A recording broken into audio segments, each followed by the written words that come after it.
Lucid Dream. Unto this day, I'm still not sure exactly what transpired. Perhaps my inner consciousness and twists of fate conspired.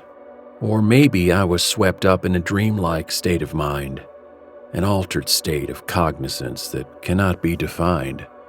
The only thing I'm certain of was driving through a mist, an interstate anomaly I thought should not exist. The skies had been translucent in the moments just before, but then a fog descended like the sea upon a shore.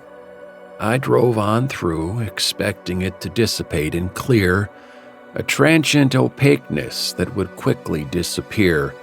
Yet when it did, I saw a sight that could not be denied. My dearly missed and long departed father by my side. I should have been incredulous and shocked by what I saw, but felt instead a mixture of contentment laced with awe. Now clarity eludes me as I recollect that scene, not slumbering or wakeful, but some threshold in between. I only know I drove on towards a distant ray of light, upon that desert road without another car in sight, and with my father seated there. I had so much to say, so calmly I accepted this reunion underway. I started with apologies for thoughtless words expressed in times of brash rebellion, hiding secrets unconfessed. I should have been more open, yet I chose to not confide. I robbed myself of wisdom from the answers he'd provide.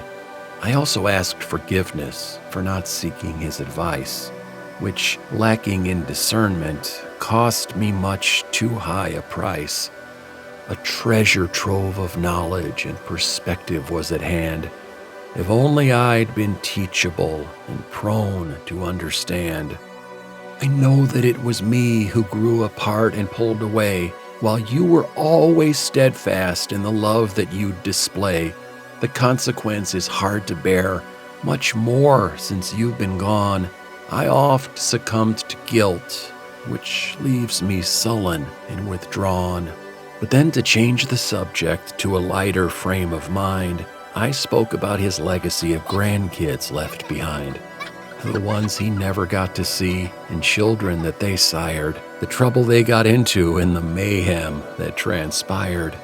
I shared our genealogy, my passions and career. It made me pause and wonder, should I cease or persevere? But still, he sat there smiling, as if wanting to hear more, and so I kept on talking like I never had before. I poured my soul out freely as my spirit felt relief. Those times of faith and courage, those of doubt and unbelief. I seemed to sense the time we shared would very soon conclude upon this desert highway in this mystic interlude. The ray of light I'd traveled toward grew brighter as I neared, and also seemed more sizable than when it first appeared. Then suddenly it filled the air. I found myself immersed, engulfed within its brilliance as a portal was traversed. And when the light abated from that luminous ordeal, I found myself at home alone, still seated at the wheel. I sat there for the longest time, afraid to break the spell, my heart and mind revolving like a rampant carousel.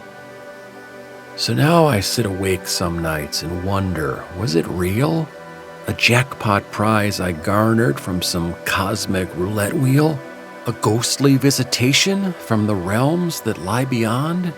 A guilty conscience yearning for a chance to correspond? I know I'll never ascertain the truth about that ride. The answers that I long for may be ever more denied. And yet, I've found a comfort that I cannot quite convey in telling Dad those words I never found the time to say.